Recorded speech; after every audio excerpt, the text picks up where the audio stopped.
জনাব কাইয়ুম খান, এছাড়াও এই মঞ্চে উপবিষ্ট পাইকড়ার, কালীহাতি, বিশেষ করে গোপালদিঘি অঞ্চলে, কালোহা গোপালদিঘি পৌজান অঞ্চলে যে সম্মানিত নাগরিক, শিক্ষক যারা উপস্থিত আছেন, বিশেষভাবে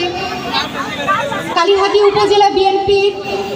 সাবেক যুগ্ম সাধারণ সম্পাদক জনাব মোজাম্মেল হক হিরু, আর উপস্থিত আছেন কালীহাতি শাহজাহান সিরাজ কলেজের অধ্যক্ষ, এই অঞ্চলেরই সন্তান মোহাম্মদ মুজিবুর রহমান, উপস্থিত আছেন কালীহাতি উপজেলা বিএনপির সম্মানিত সভাপতি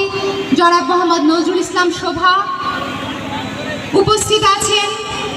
আহ্বায়ক কালীহাতি উপজেলা জনাব শেখ মোহাম্মদ আমিনুল ইসলাম, উপস্থিত আছেন আমাদের অতি পরিচিত কালোহার প্রাণপুরুষ জনাব গোপালচন্দ্র সাহা সহ এই অঞ্চলের বাংলাদেশ জাতীয়তাবাদী দলের সম্মানিত নেতৃবৃন্দ। আপনারা জানেন পাইকড়া এমন একটি অঞ্চল, এমন একটি ইউনিয়ন যা 1972 সাল থেকে আজ পর্যন্ত সকল সংগ্রামে